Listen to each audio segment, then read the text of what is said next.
नमस्कार दोस्तों, बहुत बहुत स्वागत है आपका एक बार फिर से हमारे यूट्यूब चैनल AR एकेडमी में। तो दोस्तों, आज हम सस्टेनेबल एग्रीकल्चर के बारे में पढ़ेंगे और बहुत ही इम्पोर्टेंट टॉपिक है, बहुत ही ज़्यादा एग्रीकल्चर में इम्पोर्टेंट है, एग्रोनॉमी में। तो चलिए शुरू करते हैं। सस्टेनेबल एग्रीकल्चर क्या होता है?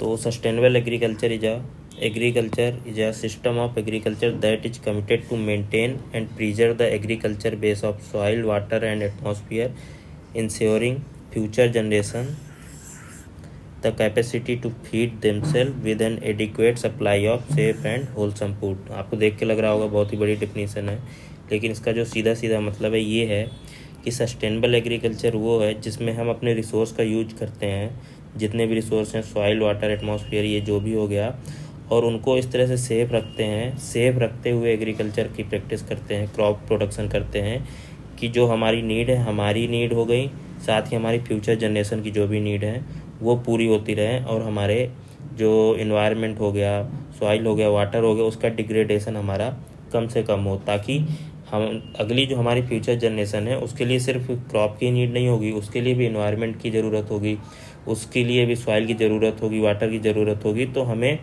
क्रॉप तो प्रोडक्शन करना ही है, प्रोडक्टिविटी बढ़ानी है, साथ में हमें ये जो सॉइल, वाटर, एटमॉस्फेयर, ये जो रिसोर्स हो गए, नेचुरल रिसोर्स एक तरह से, उनका जो हम कह सकते हैं कि दोहन कम से कम करना है और सस्टेनेबल प्रैक्टिस हमें यूज करनी है। यही हमारा कहलाता है सस्टेनेबल एग्रीकल्चर।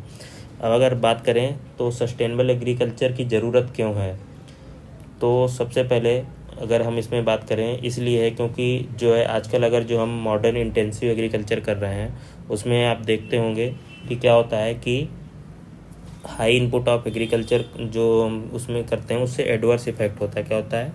एडवर्स इफेक्ट होता है किस पे? यही जो हमारा सॉइल हो गया, वाटर हो गया, एटमॉस्फेयर हो गया, उस पर एडवर्स इफेक्ट हो गया। Depletion of the water forest soil हो गया, कंटामिनेशन ऑफ द एटमॉस्फेयर हो गया। एटमॉस्फेयर में क्या होता है? कंटामिनेशन होता है, मतलब एटमॉस्फेयर एक तरह से पोल्यूटेड होता है। बायोडाइवर्सिटी का लॉस होता है, बायोडाइवर्सिटी का क्या होता है? लॉस होता है।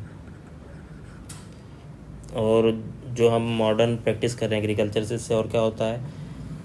पेस्ट हो गया, डिजीज हो गया, वीड हो गया, ये क्या होता है? इंक्रीज होता है। पेस्ट, डिजीज, वीड, ये सब चीज़ें इंक्रीज होती हैं।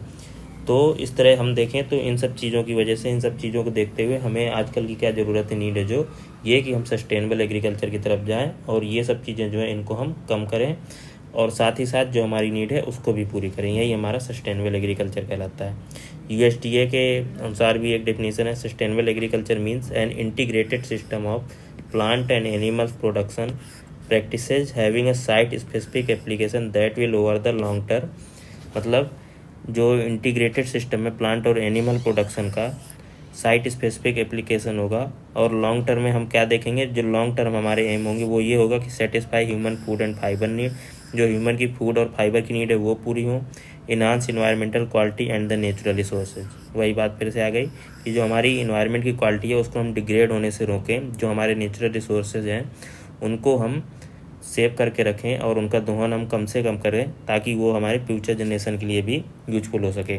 Make the most efficient use of non renewable resources and on farm resources. Non renewable resources हो गया, उनका हम ज़्यादा से ज़्यादा यूज करें। On farm resources and integrate where appropriate natural biological cycles and control. मतलब जो हमारी बायोलॉजिकल साइकिल्स हैं जो हमारी चलती हैं, सब लोग एक किसी ना किसी चीज़ से कनेक्ट हैं। पौधों को जानवरों ने खाया, जानवर मरते हैं, उससे फिर नई तरह की एक साइकिल चालू होती है, कार्बन साइकिल हो गया, नाइट्रोजन साइकिल हो गया, ये सब चीज़ें एक दूसरे से कोरिलेटेड होती है। तो ये जो हमारी साइकिल है किसी तरह हमारी डिस्टर्ब ना हो, ये साइकिल हमारी लगातार चलती रहे। Sustain the economic viability of the farm operation. Economic viability है जो वो हमारी सस्टेन रहे, ये ना हो कि आगे चल के हम इतना ज़्यादा यूज कर लें रिसोर्सेज का कि आगे जाकर हमारा प्रोडक्शन ही ना हो। Enhance the quality of the life for farmers and society as well. और साथ में हमारा क्वांटिटी के साथ साथ इसमें हम क्या क्या ध्यान रखते हैं कि जो क्वालिटी ऑफ लाइफ है वो भी हमारी बढ़े। सिर्फ ये नहीं कि क्वांटिटी बेस में हम ज़्यादा से ज़्यादा प्रॉफिट तो कमा ले रहे हैं, ज़्यादा से ज़्यादा प्रोडक्शन कर ले रहे हैं, लेकिन जो क्वालिटी है वो हमारी कम होती जा रही है। ग्रेन की जब कम होगी उसके साथ हमारी लाइफ की भी क्वालिटी कम होगी। जब हम डिग्रेडेशन करेंगे अपने इन्वायरमेंट का, सॉइल का, वाटर का, फिर उसी का हम कंजम्पशन करेंगे तो हमारी लाइफ की क्वालिटी भी जाहिर सी बात है वो हमारी कम होगी। गोल्स की बात करें, गोल्स क्या होते हैं सस्टेनेबल एग्रीकल्चर के, तो यही सारे गोल्स हो जाएंगे। जैसे पहले reduction in the use of those of from external and non renewable inputs with the greatest potential to damage the environment और harm the health of farmer and consumers. तो ऐसे रिसोर्सेज जिनसे फार्मर्स हो गया, कंज्यूमर्स हो गया, उनके health पे जो डिग्रेडेशन होता है, हेल्थ ख़राब होता है, ऐसे रिसोर्सेज का हम यूज कम से कम करें। और जो हमारे एक तरह से सस्टेनेबल रिसोर्स हैं उनका हम यूज ज़्यादा से ज़्यादा करें। Full participation of the farmers, farmers का पूरा पार्टिसिपेशन हो, साथ में रूरल पीपल जो भी हमारे ग्रामीण युवक हैं, ग्रामीण फार्मर है उनका, और उनकी जो प्रॉब्लम है उनका एनालिसिस हो, टेक्नोलॉजी डेवलपमेंट, एडॉप्शन और एक्सटेंशन। तो ये जो है जब हम नई टेक्नोलॉजी का यूज करेंगे, नई टेक्नोलॉजी डेवलप करेंगे, उनको अडॉप्ट करेंगे, फिर उनका एक्सटेंशन करेंगे, उनको किसानों तक पहुंचाएंगे, ये भी हमारा सस्टेनेबल एग्रीकल्चर का एक गोल है।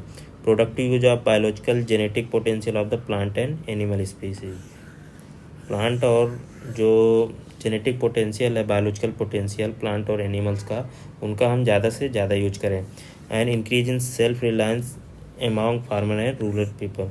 तो सेल्फ रिलायंस मतलब जो किसान है वो खुद पर ही रिलायंट हो, उन्हें किसी की ज़रूरत ना पड़े अपने किसी भी जीवन में, मान लीजिए पैसे की कमी ना हो या कोई भी चीज़ के लिए उन्हें किसी दूसरे पर रिलाई ना करना हो। Improvement in the match between cropping pattern and the productive potential and environment. ये बहुत इंपॉर्टेंट फैक्टर है कि सस्टेनेबल एग्रीकल्चर का जो मेन गोल है यही है कि जो हमारा क्रॉपिंग पैटर्न है उसको हम इन्वायरमेंट के पोटेंशियल के साथ जोड़कर हम देखें। इस तरह से हम क्रॉपिंग पैटर्न बनाएं कि इन्वायरमेंट और क्रॉपिंग सिस्टम एक साथ हमारा चले, साथ में profitable and efficient production, profit भी हो, ये भी हमारा इसका एक गोल है। एलिमेंट्स की बात करें सस्टेनेबिलिटी की या सस्टेनेबल एग्रीकल्चर की, तो यही एलिमेंट है कि सस्टेनेबिलिटी कैसे आएगी जब हम सॉइल का कंजर्वेशन करेंगे। सॉइल का कंजर्वेशन कैसे होगा कि जो हमारी इरिगेशन की प्रैक्टिस है वो हम सुधारें, जो बरसात में प्रेसिपिटेशन के टाइम पे रन ऑफ होता है उसको हम कम करें, मल्चिंग करें, इस तरह की यूज करके चीज़ें हम यूज करके क्या कर सकते हैं, सॉइल कंजर्वेशन कर सकते हैं। क्रॉप की डाइवर्सिटी बढ़ाएं, एक ही तरह की क्रॉप ना उगाएं, हम कई तरह की वैरायटी, जो भी अलग अलग जीनस स्पीसीज की वैरायटी हो गई, क्रॉप हो गई, उनको हम ग्रो करें, साथ में क्रॉप डाइवर्सिटी को हम बढ़ाएं। न्यूट्रिएंट मैनेजमेंट बढ़ाएं, और न्यूट्रिएंट मैनेजमेंट का मतलब ये नहीं कि हम किस पे सिर्फ अपने किस पे फर्टिलाइज़र पर निर्भर रहें, नहीं फर्टिलाइज़र पे नहीं, इस पे हम किस पे निर्भर रहेंगे, ऑर्गेनिक फर्टिलाइज़र्स का यूज करें, ऑर्गेनिक मैन्योर्स का यूज करें, हमारा कंपोस्ट हो गया, जो FYM हो गया, ये सारी चीज़ें जो हो गया, वर्मी कंपोस्ट, इस तरह की चीज़ें यूज़ करके हम न्यूट्रिएंट का मैनेजमेंट करें। इंटीग्रेटेड पेस्ट मैनेजमेंट करें, साथ ही पेस्ट मैनेजमेंट भी जो है वो इंटीग्रेटेड तरीके से करें, मतलब सिर्फ केमिकल्स पर निर्भर न रहकर हम जो ऑर्गेनिक केमिकल्स हैं उनका यूज करें, या फिर हम पहले मैनेजमेंट प्रैक्टिस करें बाद में हम कंट्रोल की तरफ जाएँ। मैनेजमेंट और कंट्रोल में यही अंतर होता है कि कोई चीज़ है अगर हमें पता है कि आगे चल के हो सकती है, उसको हम पहले ही मैनेज कर लें कि वो आगे चल के हो ही ना। तो इसलिए हम आजकल किस पे ध्यान दे रहे हैं, कंट्रोल से ज़्यादा आजकल हम किस पे ध्यान दे रहे हैं, मैनेजमेंट पे। ताकि कंट्रोल कब किया जाता है, जब कोई चीज़ हो चुकी होती है उसके बाद हम उसको कंट्रोल करते हैं, लेकिन मैनेज हम उसको पहले ही कर सकते हैं। कवर क्रॉप का यूज करें, रोटेशनल ग्रेजिंग करें, रोटेट कर करके क्रॉप बोएं, वाटर क्वालिटी और वाटर कंजर्वेशन पर ध्यान दें, एग्रो फॉरेस्ट्री करें, और साथ में मार्केटिंग पे भी ध्यान दें। ये हमारा क्या है, सस्टेनेबल एग्रीकल्चर के कंपोनेंट हो गए या हमारे एलिमेंट हो गए। अब अगर बात करें कि major factor affecting the sustainability of agriculture resources, तो फैक्टर कौन कौन से हैं जो सस्टेनेबिलिटी को हमारे अफेक्ट करते हैं। तो सबसे पहले तो हमारा आता है सॉइल रिलेटेड प्रॉब्लम। तो सॉइल रिलेटेड प्रॉब्लम क्या क्या होती हैं, सॉइल डिग्रेडेशन हो गया, डिफॉरेस्टेशन हम जो करते हैं वो हो गया, एसिलेटेड सॉइल इरोजन हो गया जिसे मृदा अपरदन कहते हैं, siltation of the reserve. Siltation मतलब क्या होता है, जो रिजर्व होते हैं उनमें क्या होता है, जब रन ऑफ होता है तो जो सिल्ट बहकर आती है वो तह पर जमती जाती है, तो इससे आगे चल के क्या होता है, जो रिजर्व होते हैं उनके क्या एक तरह से वाटर लेवल जो है वो कम हो जाती है, एक तरह से उनकी गहराई डेप्थ जो है वो कम होती जाती है। तो जब डेप्थ कम होगी तो वहाँ पर क्या होगा कि जो उसकी वाटर कैपेसिटी थी, पहले जितना वाटर वो कंज्यूम कर सकता था, आगे चल के वो कम करेगा। जब कम करेगा, मान लीजिए उस टाइम पे कभी ज़्यादा प्रेसिपिटेशन हो गया, ज़्यादा वाटर हो गया, तो फिर वो वाटर कहाँ जाएगा, वो फिर हमारा किसकी, फ्लड की हमारी जो है प्रॉब्लम क्रिएट कर सकता है। इसी तरह विंड इरोजन हो गया, सॉइल इरोजन के साथ ही विंड इरोजन हो गया। दूसरी हमारी इरिगेशन रिलेटेड प्रॉब्लम्स भी होती हैं, जैसे rise in ground water table and water logging. Water logging की समस्या होती है, सॉइल सैलिनेशन होता है, एल्कलाइनेशन होता है, जो कोई वाटर बॉडी है उसके किनारे जो खेत होते हैं वहाँ पर ही ज़्यादा प्रॉब्लम होती है। Over exploitation of the ground water. Ground water आप देखते होंगे जो हमारी नॉर्थ की बेल्ट है इंडिया में ज़्यादातर, वो हमारी ग्राउंड वाटर पर निर्भर रहती है इरिगेशन के लिए, और इससे ओवर एक्सप्लॉयटेशन हमारा ग्राउंड वाटर को होता है। इसके बाद indiscriminate use of the agro chemicals. तो एग्रो केमिकल्स जो होते हैं उनका हम सही से जितना यूज करना चाहिए उस तरह से हम यूज़ नहीं करते। आपने जनरली देखा होगा, अगर आप किसी फार्मर फैमिली से बिलोंग करते होंगे तो आप भी देखते होंगे, आप उस जब आपको केमिकल डालने की बारी आती है तो आप ज़्यादा उस पर ध्यान नहीं देते, बस आप एक अनुमान लगाते हैं कि हाँ एक बॉटल जो भी आपका केमिकल है उसमें इतना, मतलब 1 बाल्टी 2 बाल्टी जितना भी पानी मिक्स करना है और उसको स्प्रे कर दीजिए। आपको कुछ नहीं पता कि साइंटिफिक कितना है, कितना हमें घोल बनाना है, एक बॉटल में कितना लीटर पानी डालना है, ये आप एक तरह से अनुमान लगा के ये सारी चीज़ें कर सकते हैं। तो ये हमारा क्या कहलाता है, इनडिस्क्रिमिनेट यूज। इस फर्टिलाइज़र में हो गया, पेस्टिसाइड में हो गया, इससे क्या होता है फर्टिलाइज़र पॉल्यूशन होगा, पेस्टिसाइड पॉल्यूशन है, जो भी केमिकल यूज करेंगे हम उन सब से हमें क्या होगा, पॉल्यूशन ही होगा वो आगे चल के। इसके बाद इन्वायरमेंट पॉल्यूशन भी होता है, ग्रीन हाउस इफेक्ट बढ़ता है, डिप्लीशन इमिशन जो होता है, जो हम फार्म मैकेनाइजेशन करते हैं उससे इमिशन बढ़ता है, तो वो भी हमारा इन्वायरमेंटल पॉल्यूशन करता है। मेथेन इमिशन आपने देखा होगा राइस में बहुत ज़्यादा होता है।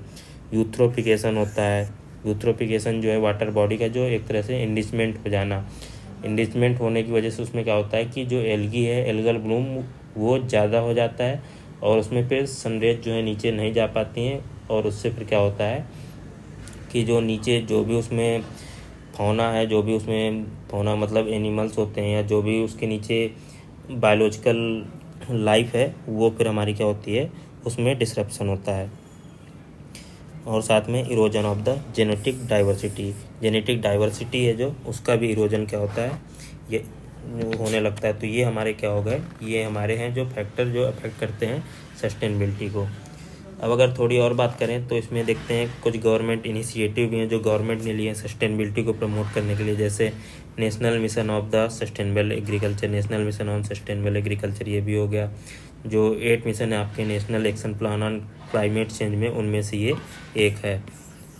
National mission on climate change की जो 8 मिशन है उनमें से ये एक मिशन ये भी है।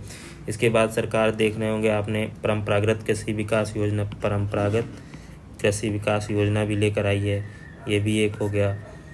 दूसरा ऑर्गेनिक फार्मिंग के लिए भी ICR हो गया, सरकार बहुत ज़्यादा प्रमोट कर रही है। सस्टेनेबल शुगर केन इनिशिएटिव भी है एक, साथ में सिस्टम ऑफ राइस इंटेंसिफिकेशन हो गया, ये भी हमारा सस्टेनेबल एग्रीकल्चर का ही एक पार्ट है। तो ये कुछ हो गए हमारे गवर्नमेंट इनिशिएटिव। तो दोस्तों आज के लिए बस इतना ही सस्टेनेबल एग्रीकल्चर में। नेक्स्ट लेक्चर में हम ऑर्गेनिक फार्मिंग के बारे में बताएंगे, वो भी बहुत ही ज़्यादा इम्पोर्टेंट है। और दोस्तों आप देख रहे होंगे हम जो भी ये सीरीज़ लेकर चल रहे हैं, हमारी कोशिश है कि आपके ज़्यादा से ज़्यादा कॉन्सेप्ट जो है क्लियर होते जाएं। बेशक इनमें आपको ऑब्जेक्टिव की समझ कम हो पाएगी, वो तो आप कोई भी बुक लेकर पढ़ सकते हैं, ऑब्जेक्टिव रट सकते हैं, लेकिन जो आपकी कॉन्सेप्चुअल क्लैरिटी है वो आपको बहुत ज़्यादा होनी चाहिए। और हमारी यही कोशिश है कि आपके सारे जो कॉन्सेप्ट हैं एग्रीकल्चर से रिलेटेड वो आपके पूरे होते जाएं। आपके एक बार कॉन्सेप्ट क्लियर हो जाएंगे तो कोई भी एग्ज़ाम हो जहाँ राइटिंग का काम आएगा वहाँ पर आप आसानी से लिख सकेंगे, और बाकी ऑब्जेक्टिव तो आप किसी भी बुक से पढ़ ही सकते हैं। तो चलिए आज के लिए बस इतना ही, बहुत बहुत धन्यवाद।